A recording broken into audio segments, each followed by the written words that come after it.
Hi, everybody. Great to have you with us. I have Dr. Gio Espinosa, well-known functional naturopathic urologist, specializes in men's health. Many people have been to his website, drgio.com, drgo.com. You can see it on the screen right there. And so, Dr. Gio, thank you for coming back on the program. It's my pleasure, Mark. Thanks for having me.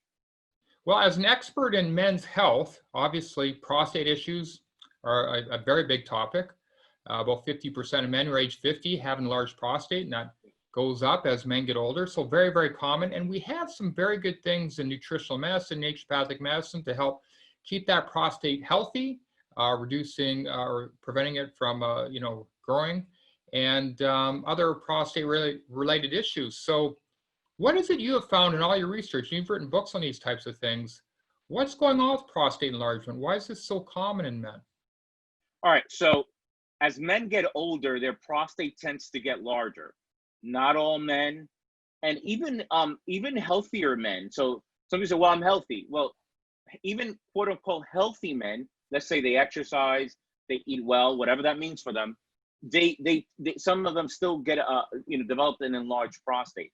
So for the most part, all you need to do is have a prostate and get older, and your prostate will get bigger. Okay? Why does that happen? And more importantly, why does that matter? The assumption is that if a man has urinary symptoms as he gets older, right? Right. Wakes up 3-5 times a night to urinate, urinary frequency, urgency, straining, that's automatically due to the prostate. And that's false. So a man can have an enlarged prostate and not have urinary symptoms at all. A man can have a small prostate and have urinary symptoms.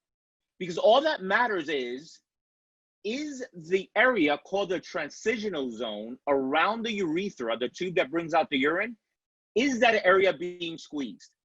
That's all that matters. Right. So you can have a small prostate and that area is squeezed. You have a big prostate and the transitional zone is not squeezing in the urethra. So that's a very important distinction, because sometimes what I see happening is that men have older age BPH, or they don't have urinary symptoms, but they see that they have BPH and they put them on drugs unnecessarily. Particularly the 5-alpha reductase inhibitors, which tend to stop the production of DHT, but then men develop all kinds of sexual issues,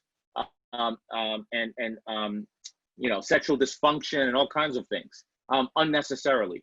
So that's important. Absolutely. Okay, let's say a man has BPH and urinary symptoms. What's happening, right? What's happening is several things. Number one is overstimulation of the sympathetic nervous system. Some men just, if you can actually link urinary problems, maybe related to prostate, maybe not. As men get older, oftentimes men are not sleeping as well as they get older. So there's a link between their sleeping patterns and their urinary problems.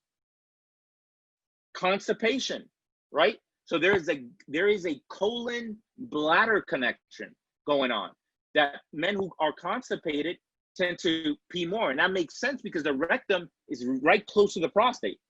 So it's, so a filled rectum can actually squeeze on the prostate and cause all kinds of urinary symptoms. So you want to make sure that you have a healthy digestive system and that you're not constipated. So sleeping better and avoiding having normal bowel movements is very important, right? There's hormonal changes that occur. Oh, wait a minute. I thought that it was high testosterone. If I have high testosterone, that's bad for my prostate. No, that's false. That is false. And I think that's one of the biggest misconceptions that still exist. What happens is, as men get older, they have less testosterone.